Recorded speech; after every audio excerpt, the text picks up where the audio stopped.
good to be here. Boy, we come scooting in town right at the last minute. And Tom, where are you, Tom?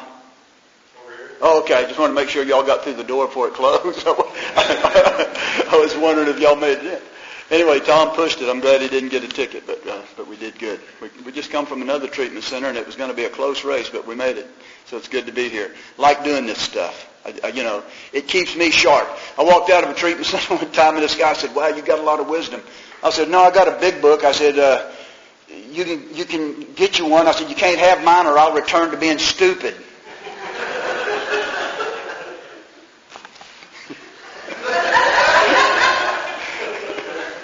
That's the way it is. Anyway, I'm Blind Dave. I am an alcoholic, y'all. And I got sober in July of '98. And I just, last month, I got 13 years. And they've been cool 13 years too. Yeah. My drinking problem began to take shape back in high school when I started, really coming on. And what happened was I met a girl in high school, and her folks was drunks. And they didn't see, they figured we was old enough. We was in high school. I was a junior when I met her. And they didn't mind that we drank with them. Hey, man, how cool can that be?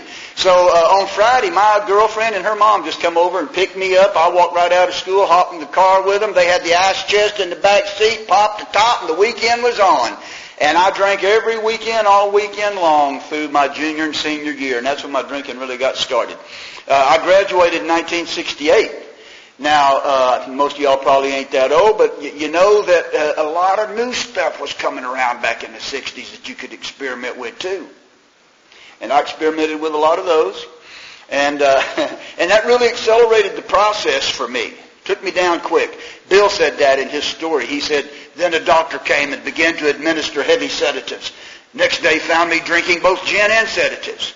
This combination soon landed me on the rocks. And the combination soon landed me on the rocks too. In fact, by the age, with a developing undertow of alcoholism, I could feel it developing, this undercurrent of alcoholism. And it started growing stronger, and I could feel myself being pulled out into deeper waters. It was going over my head, turbulent waters going over my head. And by the age of 24, I was feeling what the big book calls the desperation of a drowning man. And although I claimed I was an atheist, in 1973 I walked into a church hoping to find God. I had a serious problem, a God-sized problem, and I knew it. And I found God there. And I had a very powerful spiritual experience. And it freed me from my obsession. When I sincerely offered myself to the God of my understanding, just like the big book says, a very great effect was felt at once. And for the next 25 years, I pursued my faith and served my church with zeal. I was fired up. I was riding high. But I soon got shot out of the saddle by these drinking relapses. And other behavior which seems to accompany drinking, which covered my Christian witness with shame. And after 25 years of relapsing, I was confused and baffled by alcohol. Why couldn't I stay stopped? Now, I had encountered Alcoholics Anonymous along the way. And AA looked inviting, but I was afraid to admit that I had a drinking problem. Somehow I felt like it would discredit my faith and disgrace my God. But as I became more and more painfully aware that all my unhappiness seemed to somehow be connected to alcohol, I finally admitted that I had a drinking problem and opened my heart just a little bit to Alcoholics Anonymous. Now, not a lot. I mean, are you going to get a sponsor? No, I don't think I need to go that far. You're going to work the steps? No, I don't think I need to become a fanatic. Now, what I'll do, is I'll go to a few meetings. I'm mostly going to do church, but I'm going to do a meeting or two along the way, just so you can kind of consider me a member. But I really was ashamed to be an alcoholic, and I was definitely embarrassed as a religious person. I was very embarrassed to have to ask AA for help. I had a lot of religious pride, so I only opened my heart just a little bit to Alcoholics Anonymous. And so then I came to step 2. I did a pretty shabby little step 1. And I came to step 2, and it says, came to believe that a power greater than ourselves could restore us to sanity. I had a problem with that step. Because I came to believe 25 years ago. And I hadn't been able to stay sober. Why should I expect things to be any different in AA? I'm not going to change my God. I'm still very devout to my faith. I still have my same lords, as we say. I don't say it in the rooms, but I do. I still endear my Christian faith. But I'm not going to change any of that. I'm not going to change my God, so I guess I just can't really expect anything any new or different in AA. And what about this word sanity? Are they trying to say I'm insane or something? Well, I kind of read the big book a little bit, and I discovered they were talking about the insanity that precedes the first drink. Oh. And I thought about that. And then I heard somebody in the rooms of Alcoholics Anonymous say, it's the first drink that gets you drunk. I didn't know that. The Bible says, be not drunk with wine, but be ye filled with the Holy Ghost. And I used to preach that when I was a preacher. I can still do that. But I'd leave church and say, I'm not going to get drunk. I'm just going to have a drink or two. And until I came into AA and heard about the insanity that precedes the first drink, and for me the problem began there, I didn't make that connection. So I read some more of the big book. And I started hearing people talk about it in the meetings, putting the book in perspective for me. Thank God for the big book thumpers in the meetings. The rest of the meeting wasn't worth anything. But that was. And I'd read a little bit, and then I'd hear some alcoholic describing his experience with that, and click. I'd get it. And then click. And I'd get that. And, and I started seeing myself in the big book. And before long, I'm sitting in a meeting, and I had this awakening. Suddenly, I came to believe that the same old God that I'd had for 25 years, who had not been able to keep me sober in that fellowship, was somehow now going to start speaking to me through the language of the big book. And he was going to use the voice of another alcoholic. And I was going to hear my same old God in a brand new way. I came to realize that God speaks in a very unique way and reveals himself in a very special way to an alcoholic through an alcoholic. And when I saw that my God was coming at me through Alcoholics Anonymous, I opened my heart fully to these alcoholics and into this program. And I embraced the program then. I know what they mean by it's a we program. It's what we do together. It's the God experience we have collectively. I want to be a part of that. And I opened my heart fully to Alcoholics Anonymous. And so Bill said this in chapter 1. He said, a fellowship has grown up among us, of which it is a wonderful thing to feel a part. The joy of living we really have, even under pressure and difficulty. Oh man, that's cool. I mean, face it, we live in a world where there's a lot of pressure today. The world looks like it's about to sink. But the joy of living we have even under pressure and difficulty. Who wouldn't like to have that? I have that today. It says if you want what we have and are willing to go to any lengths to get it, then you can have it too. A fellowship has grown up among us, of which it is a wonderful thing to feel a part. I can tell you, if you're an alcoholic, if you're a drug addict, recovery, sobriety is not wonderful unless you're a part of our fellowship. You're going to hate it unless you open your heart to embrace us fully. So I tell people to get connected first. When I go talk to people in treatment centers, I say, get connected first when you leave here. Because, you're tempted this. You're going to be in 28 days or whatever y'all do, and then they're going to open the door and give you a little paper. You finish the course, and out you go, and you're going to say, yeah, I remember Dave said try to go to a meeting, the first day out, the first 24 hours. Get to a meeting, get connected.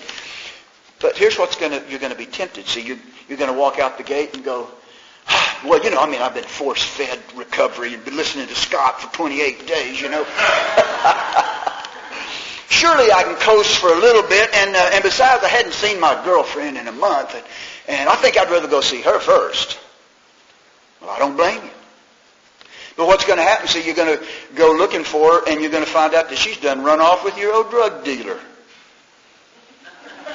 And now you're going to go back to the house to get your shotgun. And now you're looking for him, and if you pull the trigger yet, now you're running from the law or whatever. But life has wrapped you back up in its drama, and you're on the run or whatever, and you ain't made it. It's a week later, and you ain't made a meeting yet. Or you just get out of treatment, and you say, well, yeah, I'm supposed to go try to get connected, but I think I need to find my car. I thought I left it parked right here. Well, it's done been towed into the impound, and yeah, $60 a day.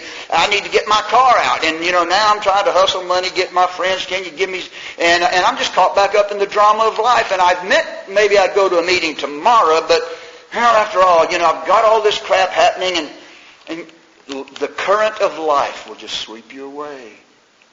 And you're still not connected to us. An alcoholic can't do life without being a part of the collective. It just don't work.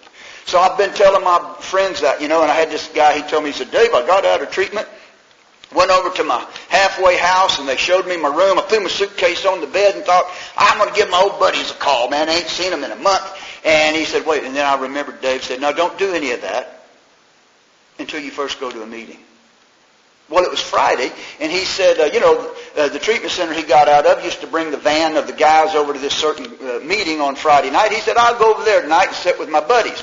And so he walked over, he got there a little bit early, and when he walked in, nobody was there except just this one woman. And she said, hey, you're from the treatment center, right? And he said, well, I was, but I just got out today, and I'm a little bit scared.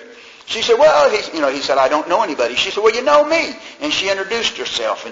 And she said, here's what you do. She said, after the meeting tonight, introduce yourself to somebody. Shake a hand. And she said, and do that every day. Well, so he did. And the next Friday, he's come walking up the driveway to the meeting, and he noticed the van was there, because, see, the van never did come that night.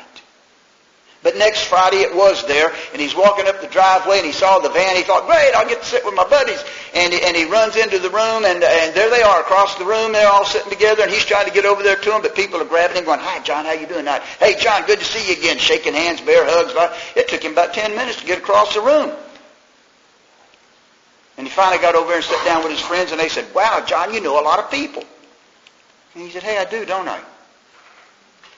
You'll be amazed what will happen if you'll just reach out a hand and participate in your own recovery a little bit. If you'll put just a little effort to reach out to us, we will grab you up and embrace you. And you will feel connected if you make us feel like you want to be a part. People need to belong. Bill talks in the 12 and 12 about our social instinct. It's one of our basic instincts. And for alcoholics, it's an instinct that's hurting. Back in the 70s, I got me a CB radio. Most of y'all probably ain't old enough to know about this either, but we had a CB radio fad back then. Did you ever get one, Scott? Yeah. I did too. Of course, I didn't drive. Everybody had them in their cars, right? So I went and got me a big bass unit, put it in my house, got me a 100-watt linear, which was illegal. But man, when I cranked down on that key, I was getting out there, and I was breaking. This is the blind vac coming in. That was my handle. And it didn't take me long. I found me a CB radio club on Channel 1 there in Houston, and it was great. Talked on the radio all day and half into the night, and on Fridays we all met up over to Princess Drive-In, sat on the hood of our car, and drank each other into the ground. What was funny about them CB radio clubs, you couldn't talk unless it was on the mic, you could be sitting in your car, and your buddy's in the car right next to you, sitting in the parking lot, and you don't roll down the window and say, hey, John, what time is it? Breaker, Channel 1. How about you, Bob? You over there? You got your ears on? Yeah, come back. What you need, good buddy? Hey, do you know what time it is?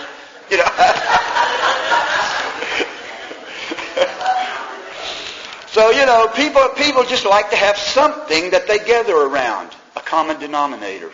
And, now in recovery, I've rode motorcycles all my life, and since I've been in, I don't drive, by the way.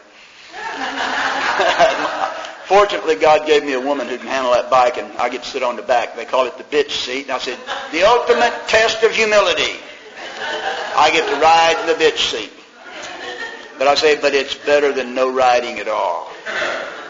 I've come up with a better answer than that. People pull up at the stop sign, and the girls who are sitting on the back go, wow, I can't believe it. He's sitting on the back. And I say, the rear position ain't that bad, actually.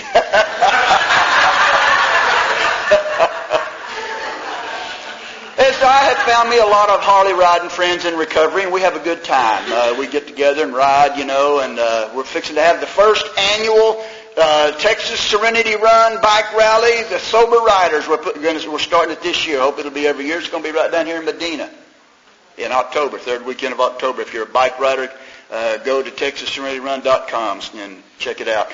So, I'm kind of digging on, that's a big part of my recovery right now is I like to ride with some of the bikers in recovery. We have a good time. But that ain't all recovery is,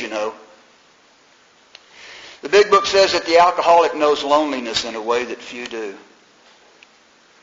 And it says as we become subjects of King Alcohol, shivering denizens of his mad realm, the chilling vapor that is loneliness settled down.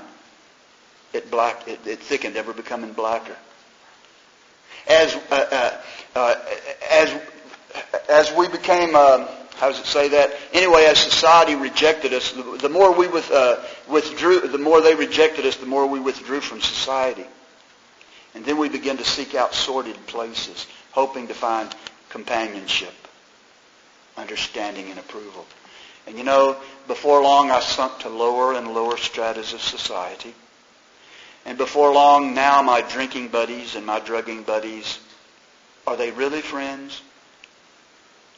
No, you better learn to sleep with one eye open, or they'll snag your wallet. They'll snag your old lady. They'll snag your stash. Your best friend. Oh no, we don't bond with people like that in the midst of our good buddies. No, we feel lonely because there's no bond. And we know loneliness in a crowd because of that, because of the kind of the people we hang out with. We've sunk to that. I read in the story, women suffer too. And the lady was under a lot of psychiatric care, and finally her doctor got a big book and learned about AA and sent her there. And she said she went trembling in a house in Brooklyn full of strangers to find that she had come home at last to her own kind. What a discovery. To find what's been missing in your life. To find your people. A fellowship has grown up among us of which it is a wonderful thing to feel a part. So it says, I know I must get along without liquor, but how can I? Have you a sufficient substitute? Yes, there is a substitute. It's the fellowship of Alcoholics Anonymous. And it is vastly more than that. Oh, let's don't sell it short. It's not just a CB club or a Harley riding club. It's vastly more than that. The depth of a fellowship is determined by the depth of its cause. The banner under which they march. The purpose that defines and unites the fellowship. And we have one. You think about the championship team, the Super Bowl team. Suppose you were in college and you were an all-star football player or whatever, women's basketball, they got that. Suppose you made it to the pros. Whoa. And suppose you got drafted by the team about halfway through the professional season. They realized they were in the running for the Super Bowl, and you're on the team. And man, it's amazing to watch a team gel and catch that winning spirit about halfway through the season. And then they just become a well-oiled machine, greased by that team spirit that just makes everything start clicking in place. And suppose you made it all the way to the Super Bowl, and you won the Super Bowl, and you got the ring. The very first Super Bowl, I believe, was 1966. I'll bet you them old guys today, still, if they run into each other at the mall or wherever they do, hey, buddy, hey, man, high five in, see the ring, yeah, 66, that was our year, yeah, and they still share that bond. The championship team that year.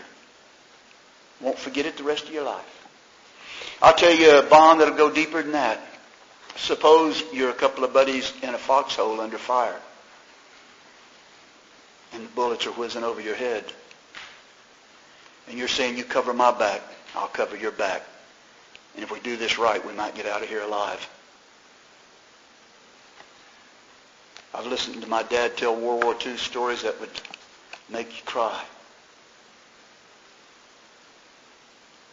Many stories. And one I'll never forget was him and his close buddy had been sent on a reconnaissance mission or something. They were in the Philippine Islands, jungle. It was just jungle. And they were sent back there to kind of snoop or spy, whatever they do. And they got cut off from their squad, and they're back in enemy territory, and they're trying to get back out, and they're trying not to snap a twig.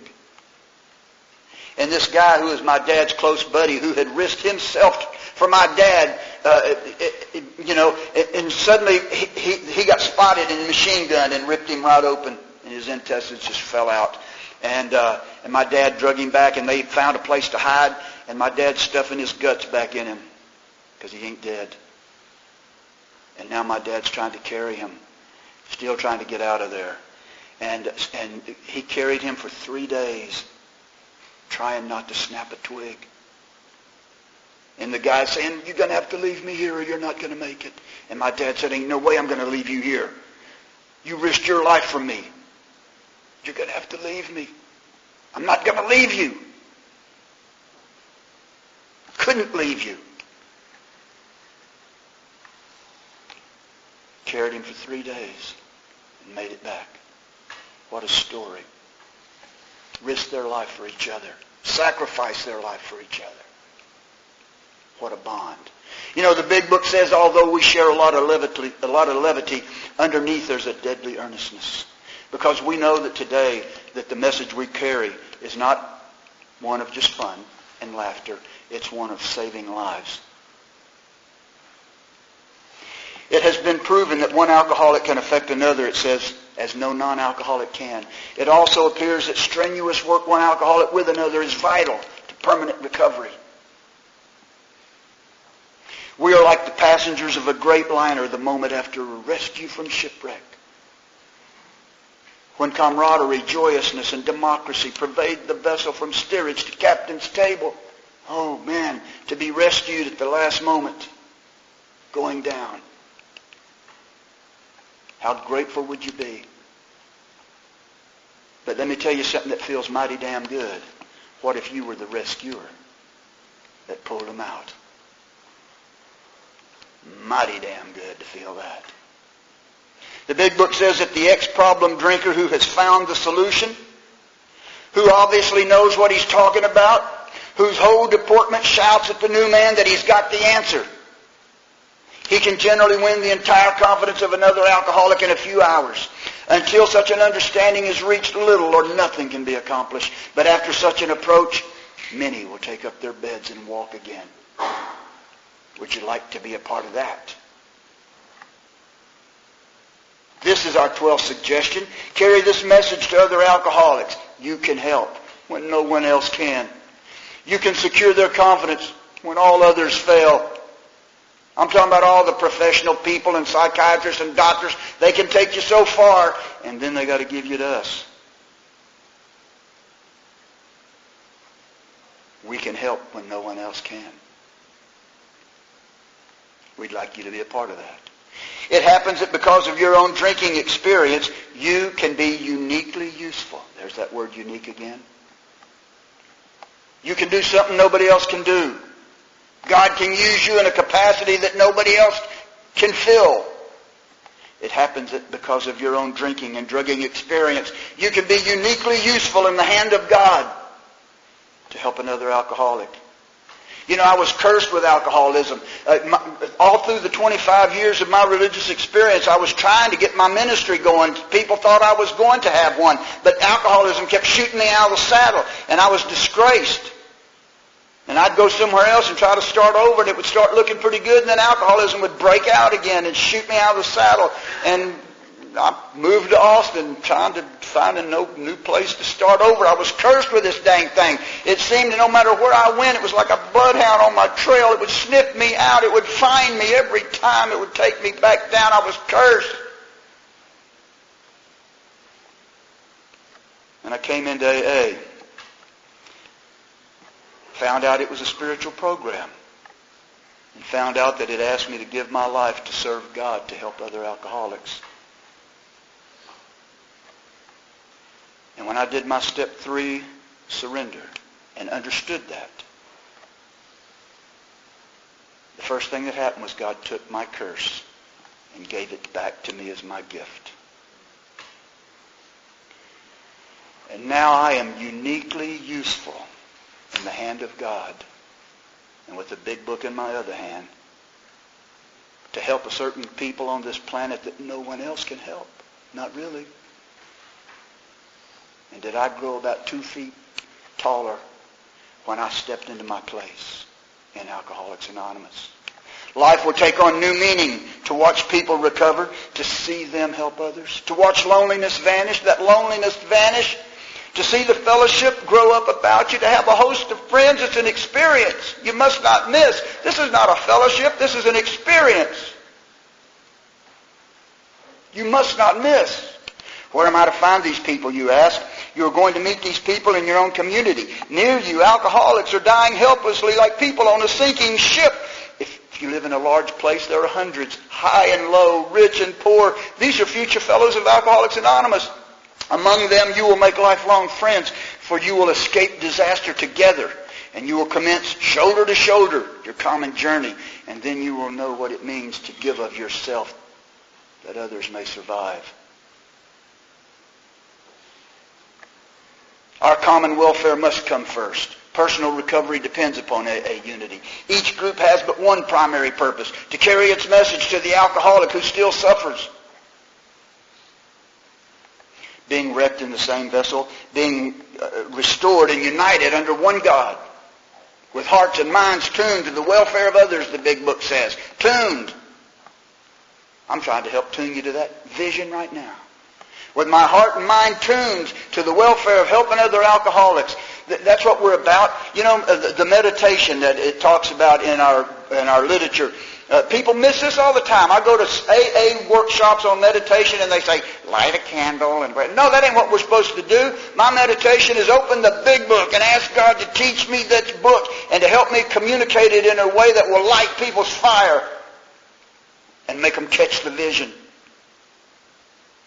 That's what my meditation is. God talk to me. God talk to me. God teach me this book.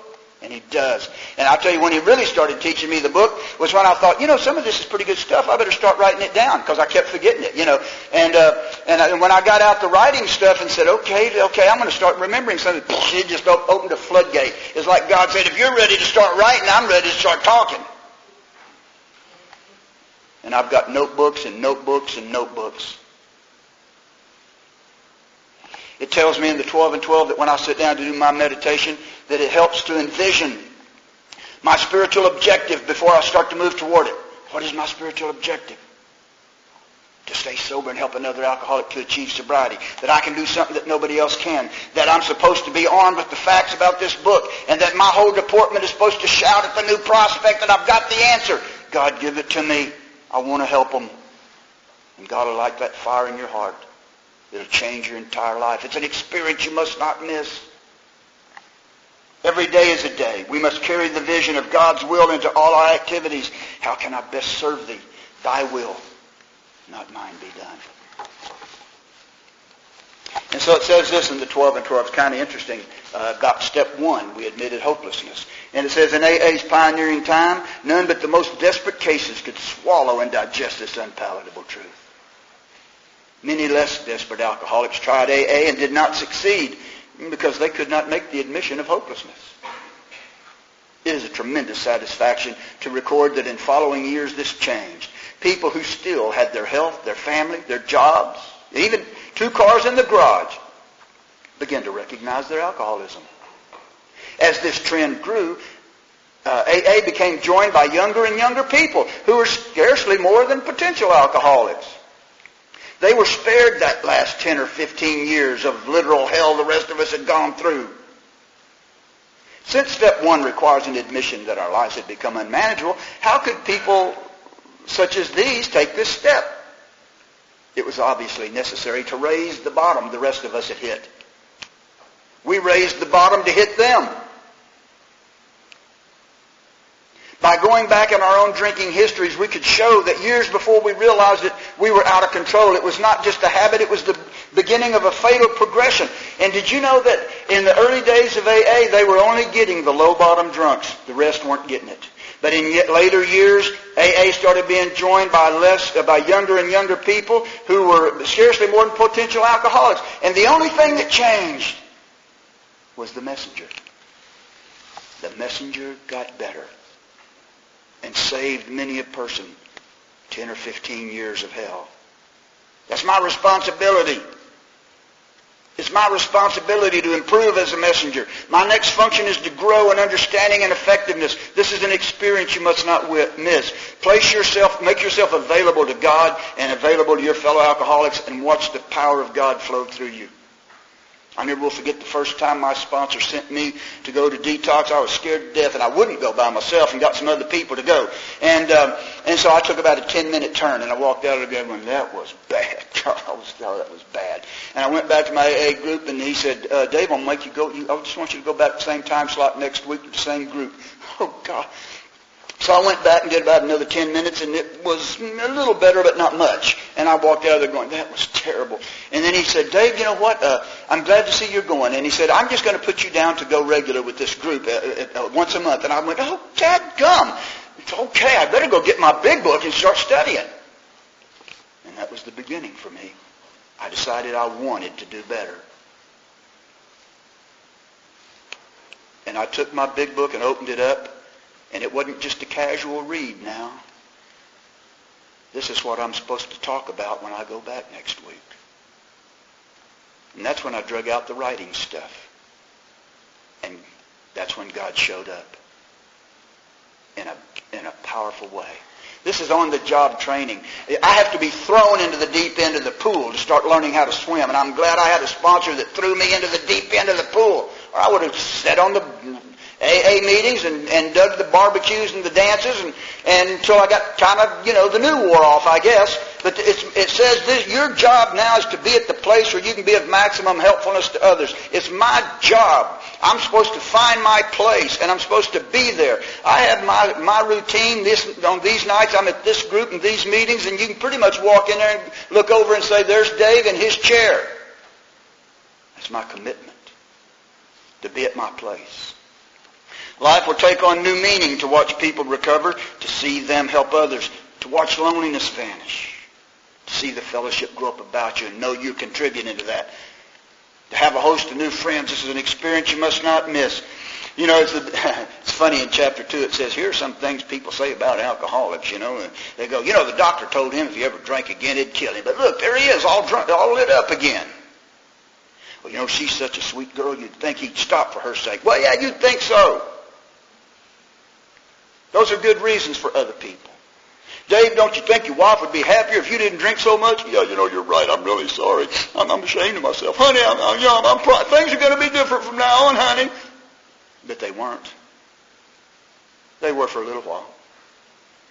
Dave, don't you ought to be ashamed of yourself? What about your kids? Don't you think about your kids? You're right. I'm really sorry, man. I'm really sorry. Honey, it's going to be different around the house now. The kids, Daddy's going to be home more now. It just didn't hold me. I had to have a bigger reason.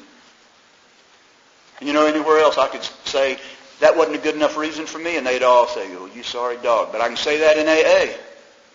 I had to have a bigger reason. I had to become a part of some kind of a divine, bigger-than-life mission. And the first thing AA did was give me a power greater than myself. And the next thing it did was give me a purpose bigger than life. I am now on a divinely appointed mission. I live in a different world. Bill said while I lay in the hospital, this is right after his, flashlight, white light experience, and then he said, as I lay in the hospital, the thought came that there must be thousands of hopeless alcoholics who would be glad to have what had been so freely given to me. Perhaps I could help some of them. They in turn might help others. What's happening here? I've had that experience. The day I said, I better get serious about this, and drug out the big book and got out some pen and paper, and God showed up. There must be thousands of hopeless alcoholics. Maybe I could help some.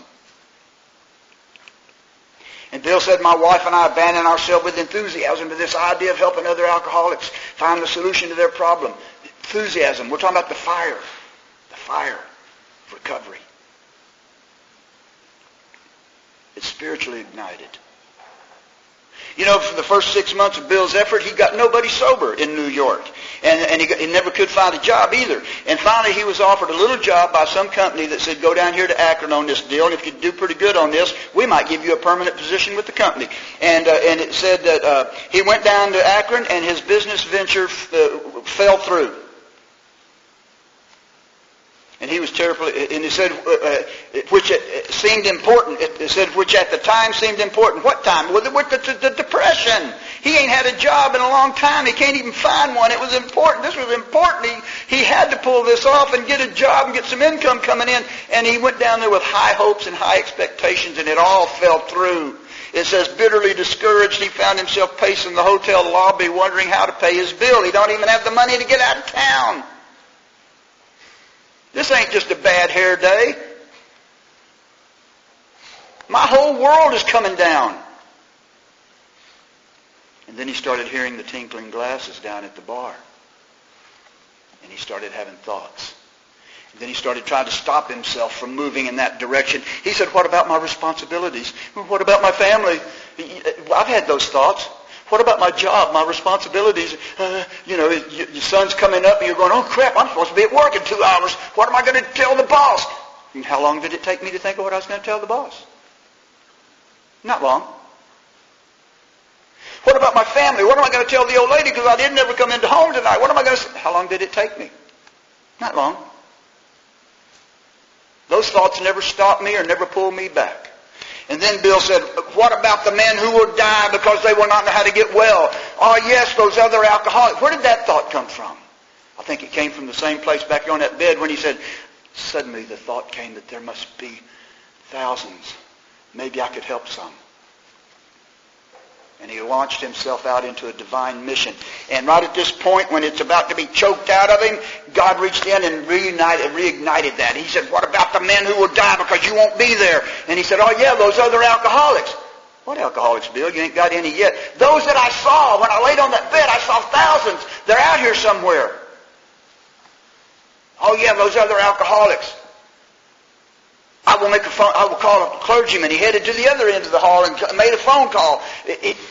God sparked that vision again. If that vision isn't planted in my soul, there's nothing for God to touch and spark at a time like that. Oh yes, those other alcoholics. It's his vision. Have I caught it? The big book says we are agents of God on page 62. We are agents of God. I cherish that. It says, made a decision to turn our will and life over to the care of God as we understood him. When we sincerely took such a position, all sorts of remarkable things followed. We had a new employer who was all-powerful and would provide what we needed if we kept close to him and performed this work well. Wow, that's a pretty good deal. God, let me get this straight, God. You are all-powerful. You are willing to take all that power and start doing remarkable things in my pitiful life to provide what I need and remove my difficulties, that victory over them would bear witness. Whoa, what a deal. It sounds to me like nothing was left out. It's a full package. But it said if. There is a price. If I will keep close to him and perform his work well. That is my primary purpose. That means the big book is not just a read, it's a textbook. That means it has a message that I've got to become good at carrying. It means I'm supposed to have a primary purpose. It means that I'm supposed to drag out my big book with one hand and drag out the pen and paper with the other and get into a place of prayer and say, God, teach me this book. Someone's life depends on it. And so does mine.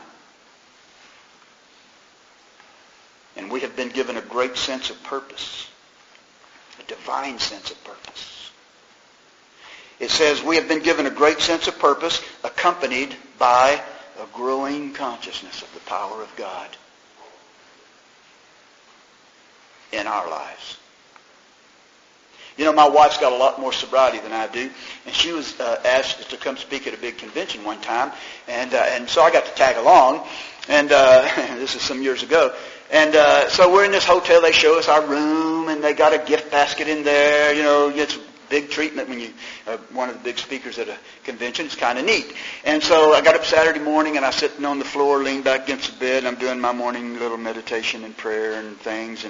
And I said, wow, God. I said, you know, God, I don't know if you could ever trust my ego to ever let me speak at a convention. And I felt God wrap his arms around me and say, Dave, I love the way your heart is in this foxhole with these new people in these treatment centers. This is the sixth one I've done this week. I hadn't been in no convention, but I've spoken at 6 treatment centers this week.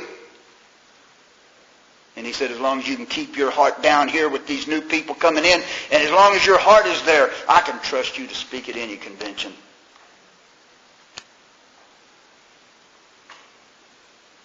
That was a precious moment. And I do all I can to keep my heart down at the ground.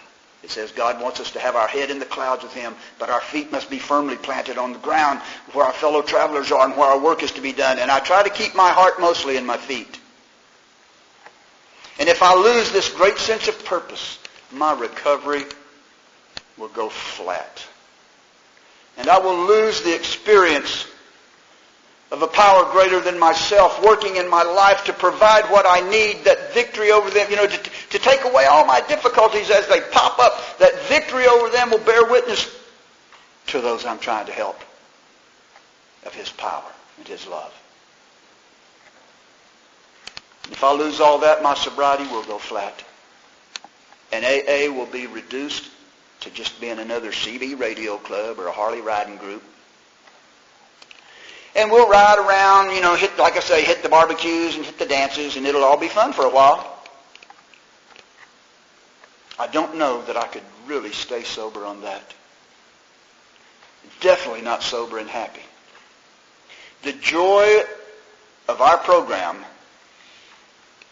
lies in the deep purpose of our program. And the strength of our fellowship lies in sharing the vision of our fellowship. Alcoholics Anonymous is a fellowship of men and women who share their experience, strength, and hope with each other that they may solve their common problem and help others to recover from alcoholism. We do not wish to engage in any controversy. We neither endorse nor oppose any causes. Our primary purpose is to stay sober and help other alcoholics to achieve sobriety. They say that 80% of the work in Alcoholics Anonymous is done by 20% of the people. Well, I want to be one of the few. And I know that kind of sounds like a commercial for the Marines. But it is. And it's a commercial for Alcoholics Anonymous. And I don't know anybody that joined the Marines because they thought it'd be fun. They joined the Marines because they had a deep sense of duty. Many of them sign up for another tour and for another tour. And it ain't because it's fun. It's because they have a deep sense of purpose and a deep sense of duty. And they get their heart wrapped around their fellow soldiers and they're in the foxhole together. And we too have been given a great sense of purpose. And it is accompanied by a growing consciousness of the power of God working in our lives, working alongside of us to fulfill this mission. Being wrecked in the same vessel, being restored and united under God, with hearts and minds tuned to the welfare of others. The things that matter so much to other people don't matter anymore to us. All the stuff going on out here in this world around me is small stuff. It's not important in comparison. I listened to Chuck C. Some of you will hear about Chuck C. eventually. He's an old AA Hall of Famer from back in the 40s. And he wrote a book called The New Pair of Glasses. He, like I say, he's an AA Hall of Famer. And one time he was invited to be the keynote speaker at a big AA event back in the 40s. And they flew him into town, and this big thing was happening. And so they introduced him, and he stood up, many people cheering as he took the podium, and he started speaking. And he noticed that in the back of the room there was one drunk that looked like he just came in off the street. Dirty, shaky. And Chuck thought, hey, man, how lucky he is. He gets to hear me at his first meeting. And in the course of the talk, he noticed this drunk was trying to light a cigarette, but his hand was shaking so bad he couldn't hold the match. Finally, a little lady in the back went over and got his cigarette and lit it for him, handed it back to him, patted him on the back, and went and sat down. Now, the next year, Chuck was back at this big event again. He wasn't the speaker. He was just there because it's a big event. And at the end of the meeting, they were giving out chips. And up walked this drunk picking up a one-year chip. And Chuck thought, hey, looky there. He was all cleaned up and looking good, and his eyes were clear. And he thought, it did do him some good to hear me after all. And the guy picked his chip up and said, I came in here 1 year ago tonight. He said, I was dirty and sick and shaky. And he said, and I don't remember who the speaker was or anything that was said. He said, I remember this one lady over there that came and lit my cigarette and patted me on the back and made me feel like somebody did care that I was here. And I started listening to people share their stories. Many people will tell you about that sort of a thing when they first came into AA and didn't know about being here and wanted to sneak out the back door and get out. And I've heard guys talk about some little girl in a wheelchair grabbed him by the sleeve and said, hey, buddy, I hope you'll come back. And she looked like she meant it. And he said, if it hadn't been for that, I wouldn't have never come back. And I've heard many such stories. It's not always the speaker. It's the person sitting around the room looking. You know, I heard a lady say the other day that she sits in AA meetings, and when someone says something cute and funny and everybody laughs, she takes a quick scan of the room to see who's not laughing. She's tuned herself to look for an opportunity. With hearts and minds tuned to the welfare of others, the things that matter so much out there in the world, everybody else, don't matter anymore to us. See, it's not always the speaker, it's the person who's looking. I do speak in conventions sometimes now, and every time I go, remember, Dave, it ain't what you're going to do in the podium that's important. It's what you're going to do when you're not behind the podium the rest of the weekend. Are you looking for the person you were there to meet?